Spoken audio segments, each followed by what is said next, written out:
Summer is here, and it is time to detox from your digital life. Hey, Marquette, you addicted to your cell phone? Well, you know what? I can't stop holding it and looking at it, but I wouldn't call that an addiction. But many of us do spend way too much time on our devices. I'll admit that. We check our email, we check our Twitter feeds, our social media, but our next guest, she has some tips on how you can disconnect from the virtual world and reconnect with the real one, and she'll tell us why there's a benefit to that.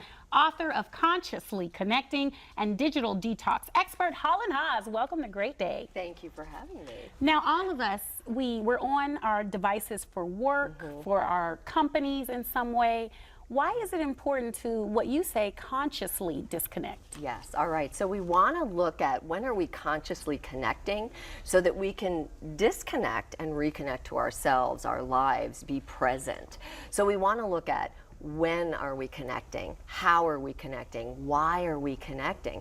When are our devices, are we using them to our advantage, or are they taking over our lives? So we can begin by doing this by setting some parameters. And we didn't do that. We just had them, and we just kind of made it up as we go along. And when that happens, it's just crazy. So where do we start? Since we didn't, where do we start detoxing since we didn't really start toxing? Right, right. Well, we're toxic. We're because, toxic, yeah. Because we've got these devices so much. They're like a third arm, right? It's another appendage. So setting some parameters. So first and foremost, ask yourself, is this a life or death situation?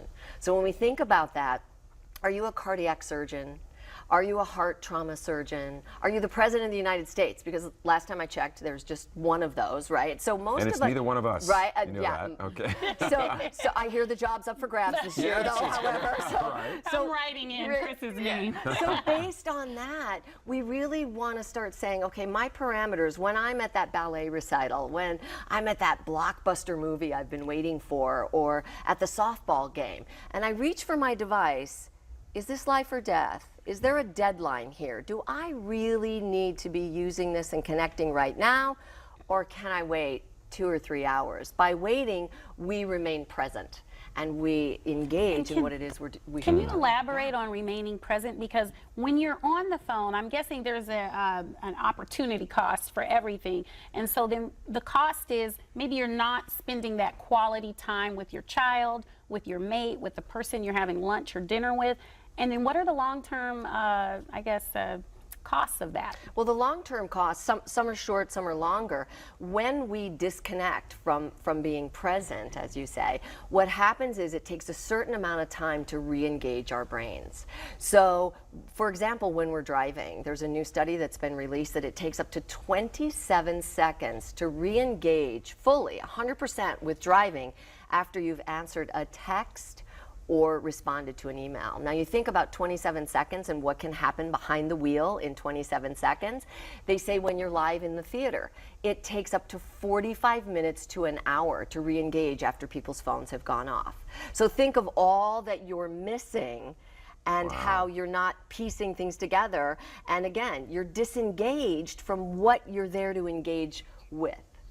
So it's 27 seconds, it's a half a minute. That's if you're going 60 miles an hour, it's a half a mile. You're not even paying attention. Right, imagine cars cutting you off, which very often happens, and how you're not fully present to make the right decision. That's not good. We got to detox, don't we? Quickly. Detox. Get one more quick tip before we go. Yeah. Let's look at prioritizing our days. All right. So we wake up, the inbox is full, right? We all immediately feel anxious. We've got a lot of stress, so let's prioritize what it is that we need to get done for the day. So if you're planning a vacation for your family, Chris, you want to look at the airlines, the hotels, the rental cars. That becomes your priority and everything else is secondary. Good, and our family and our talking is all priority. Yeah. And we got to detox. Yeah. Thank you so much for coming by. Thank you for having me. Holland Haas.